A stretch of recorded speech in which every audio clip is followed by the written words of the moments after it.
Good morning, afternoon or evening, wherever you may be in this wonderful world. And what a beautiful morning it is today.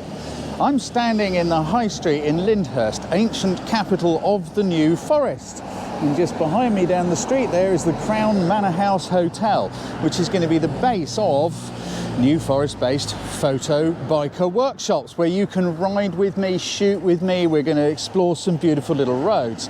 Today, I want to test my navigation system, which is based on Google Maps, because let's face it, everyone's got Google Maps and we don't want anyone getting lost.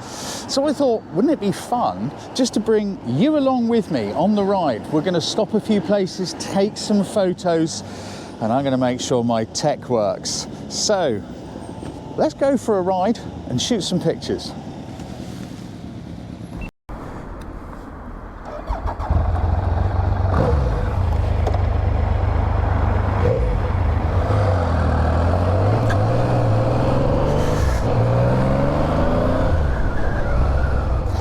So how does my nav system work? On your phone, you've got Google Maps, easiest thing in the world. You can also download an app called Google Sheets. Well, Google Sheets, I put together a little spreadsheet.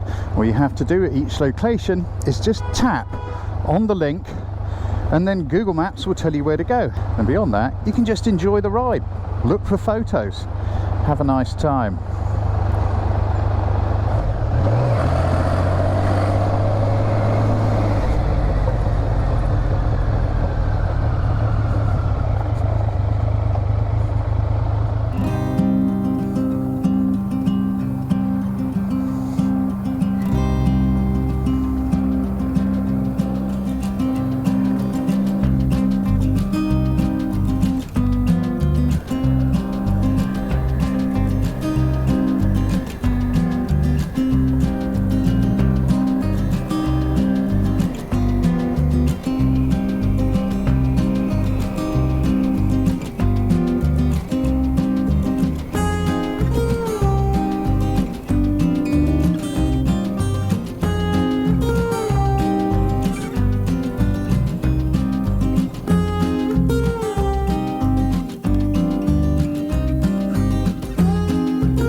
Do you know what? It's just glorious out here.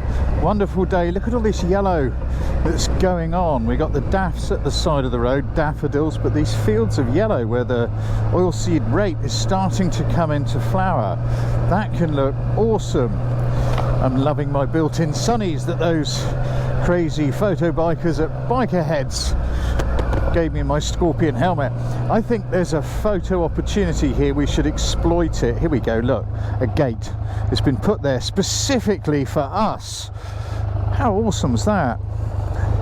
Now, generally speaking, when you have these yellow flowers against a blue sky, it looks much more exciting. We've got a hazy sky, so let's see what we can do with that. It really is kind of lovely out here. The sun's got a bit of warmth in it.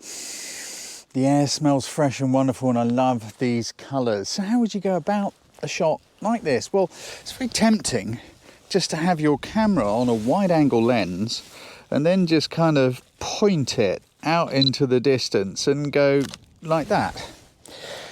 It's okay, but it's not very interesting, is it? You could do so much more. So let's see if I can isolate. Here we go.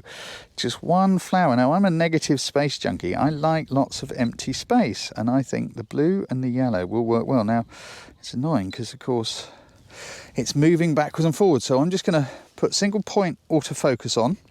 I'm going to put the point on the flower head, and I've set continuous, so it should track as the flower wobbles backwards and forwards. There we go. How about that? Bunch of blooming motorcyclists. Look at them all having a lovely time in the sunshine. I think that is really just quite a nice shape. It's quite a nice colour going on there. There's also some other shots because in the distance we've got a bit of haziness going on, and there's an old folly on a hill, and I'm just wondering, could we do something with a long lens looking out in that direction? I'm going to go change lenses. Now, I don't know if you can see, somewhere round about where the end of my finger is, there's some hazy trees over there. Let's take a look at them. You can see the field, and you should be able to see just on the point of my blurry finger there, something sticking up on the horizon. That is a folly. We rode past it earlier. Now look, as I zoom in the lens, we're going to start getting a little bit of stuff over there from the trees. Let me just try and focus as I go. Look, you see, we've now got some misty blurry trees, we've got some lovely yellow, and we've got that folly on the hilltop, that strange looking man-made shape. But look at the gaps, we've got some nice layers. Look, we got, where's my finger? The lens is so long I can't really see it. But we've got a layer of yellow. We've then got a layer of trees. We've then got another layer of trees. And then we have got the sky, that misty, hazy stuff. But look, if we bend our knees just a bit, look, we're starting to bring those layers closer together. And I think it looks better from just down here, doing this weird sort of crouchy thing. It's a nicer composition. So let's take that shot. What about apertures? Well, again, I'm going to go with a wide aperture because I want to concentrate on the yellow flowers and let that background go just a little bit sort of hazy and misty. So where was I? I was sticking my arse out like this, which is not a great look, but here we go. Carefully line it up and like that.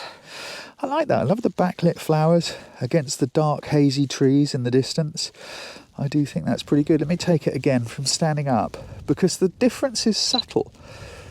But also you may prefer one to the other. So now we've got the layers are more widely spaced. And then we've got the closer ones. Do you know what? In looking at them, I think I prefer the wider spaced layers. Which do you prefer? Pop a comment in below because there's one more thing I think we should try while we're here. I've put on the wide angle, the 10 to 24 millimeters, because the unusual is always eye-catching. And we've got some very bright sky going on up over there. So how about a more unusual angle to shoot from? Now, I'm not sure if this is going to work, but let's see. That is slightly different, isn't it? Using the sun. But what if we start to move the camera right in close, looking up through? Look, look, that's getting a bit more interesting, isn't it? Let's move that one out the way a bit. Maybe move that one out the way a bit. You see, something like this. I don't want that leaf there.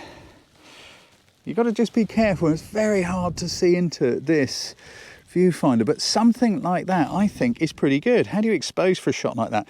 Well, I'm just going to let the camera do what it wants, which will probably work because most of that sky is blue, deep blue. And that is a mid-grey tone. And cameras think the world is mid-grey. So let's just have a go and see if I can take one of those shots. This isn't going to be easy. I'm trying to look into flippy screens. Wonderful things for this sort of thing. I wish all cameras had them. Oh, and I'm sorry if yours doesn't. Let's see if we can put the light actually just... Oh, that's nice. Just kind of... Now what am I doing? I'm using single point autofocus so I can put the focus precisely where I want it. On those flowers there. That bit of sun just cutting through. How's that? Oh, I rather like it. It's different, and I love the way the sun has just sort of burnt out through the stalks. I might take a couple more and put them on the end. Then we can boogie on.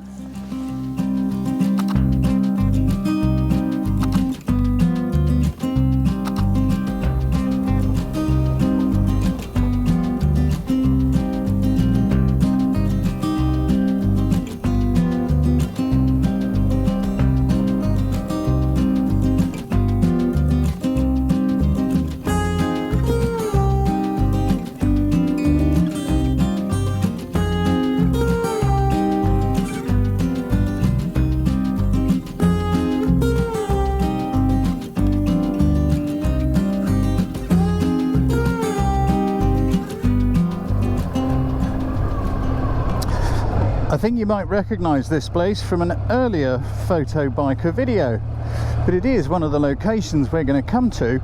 But I thought it would be fun to come here and take a picture today because it's a different time of day, different light, slightly different time of year, and it just looks different. I'm wondering whether we should do one from the other end. Let's go down there and have a quick look.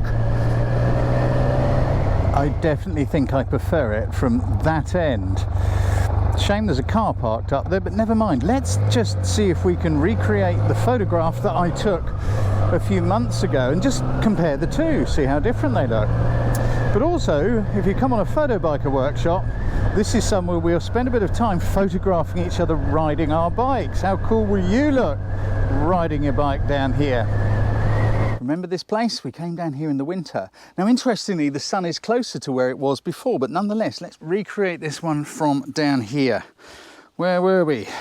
It is something like this. Now, what I want to do is to put the sun onto the edge of a tree, like that.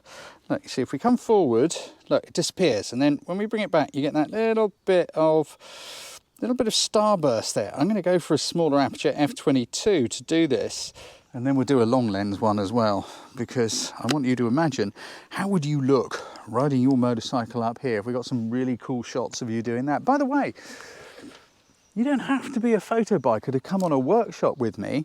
I've got workshops in the UK, I've got them in Iceland and other places too, and we are in the process of hopefully getting one set up in Morocco very soon. There's no motorcycles involved in those, just exploring and taking pictures and having a great time. So come and check out my workshops. There is a link in the top right of your screen right now. Come and have a look at those. Right, let's take this photograph. Let's get my shot set up. Let's go for a very small aperture. We're going for f22. Make sure the shutter speed's okay. 100th of a second, 200 ISO. That looks good. Find the right place. Let's have a look. Histogram says we are pretty good. There's a little bit of burnout, but there would be. We've got the sun in the shot. Not bad. I'm going to pop on the long lens. Let's do a shot with that. 55 to 200mm lens fitted, flippy screen at the ready. I'm so sorry if you don't have one. They really should be compulsory. Let's see what it looks like down through here. Now, I've got my lens at 55mm, looking straight down through the trees. Looks really good, doesn't it? It's a lovely kind of a thing. It needs something in there. But look, if we sneak that focal length in some more, watch how those trees start to sort of compress and stack up a bit. Try and get her in focus, because it's not the easiest thing to focus when videoing. It's a little bit bright at the moment too.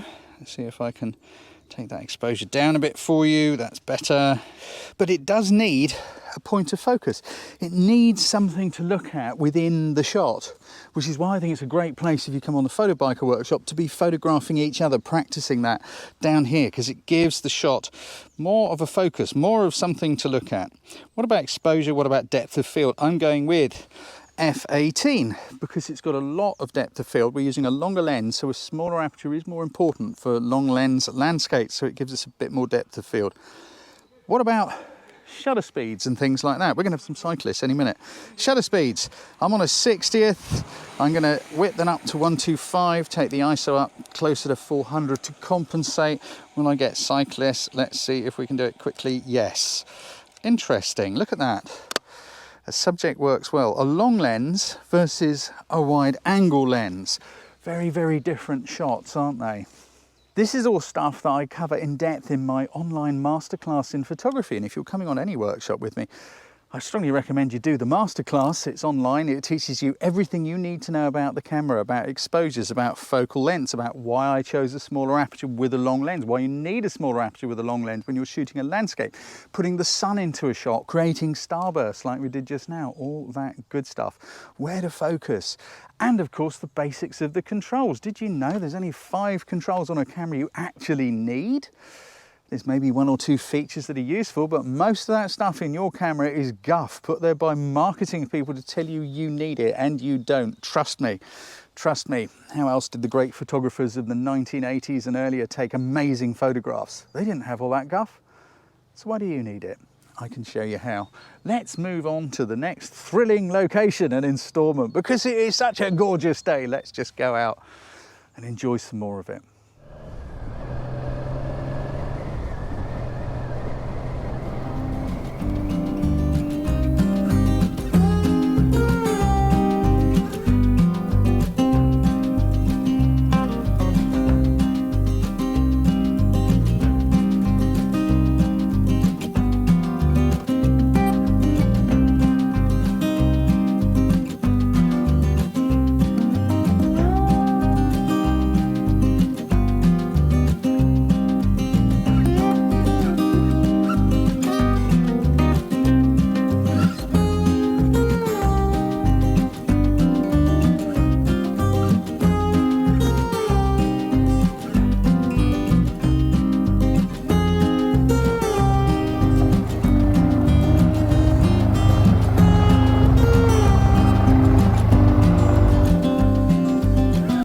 This isn't a bad place to sit and enjoy your lunch, is it? Look at that, isn't it beautiful? Now, we took a shot here in a different video, but it looked very different. We did it with a wide angle from down low. Now let's go for the classic look. Because of where the light is, it's washing up the side of these cottages. Doesn't that look beautiful? Now, if we sneak in that focal length and just concentrate more on the cottages on the hill, look at that. Doesn't that look great? I'm going to sneak in a bit more, sneak in a bit more. Don't want to lose that chimney. I think our shot is just there. Aperture. Doesn't really matter, does it? We're beyond the infinity point. I happen to be using f8. What about the exposure? Well, let's see. I'm going to expose just a teeny little bit above what the camera says it should be, simply because I want to make sure I get some detail in those shadows. Make sure the camera's nice and level. And there's our photograph. Looks great, doesn't it? And how easy is that? Haven't even got to stand up. Enjoy your lunch, take a photograph. Happy days, sunshine. What could be better?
That's a little bit more interesting than the view you get just from the lay-by at the side of the road, isn't it? That's why it's always worth just walk down the grass verge a little way. You will find something much more interesting.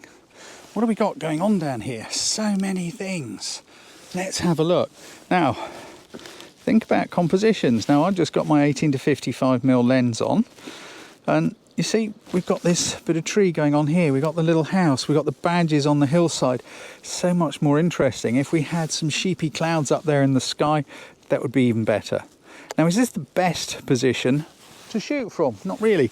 How about the middle of the road? Look, if I move over here and put the road down the middle, and we got a bit of tree going on, which is just kind of helping. I think that looks so much better. If we sneak in that focal length just a little bit more, I think that helps too. So we've got the farm, we've got the badges on the hillside, we've got a bit of sky, and just this few little twigs just sort of helping our composition along. Let's take that picture. What do we need to do with the camera to make it work? I'm just looking at my histogram. Everything looks to be good. I'm maybe 2/3 of a stop over what the camera says, because if I do what the camera says, it's going to be just that little bit darker. And I want to make sure I get all the information in the shadows. So let's do the shot from here. We've got the badges on the hill, we've got the little road running down to the farm, we've got that lovely little house. You see, it's just a touch dark. Now, if I just open that aperture up a bit, just brighten it up, just that little touch, and take the same shot. Look, it's just that little bit nicer, isn't it? If I sneak it in to make the badges bigger, make a little bit more of the barn and the house, and I'm even going to leave a telegraph pole on the left of the frame like that, it's still a much more interesting image, isn't it? I hope you've enjoyed riding around with me today. Of course, you don't have to be a photo biker to come on a workshop with me, because there are others which do not involve motorcycles. Please click on the little thing next to me right now, come and find out about them, and don't forget my masterclass in photography, which will teach you all the fundamentals of photography: light, composition, how to control your camera and all that good stuff. So if you enjoyed this video, please leave me some comments below. Let me know what you would like me to do. Are there places you think would be great to run a photo workshop? Which of these shots did you like the best? I would love to hear from you. If you enjoyed the video, please like, share and subscribe, because it helps me make more. So be well, take care of yourselves, and I'll see you next time.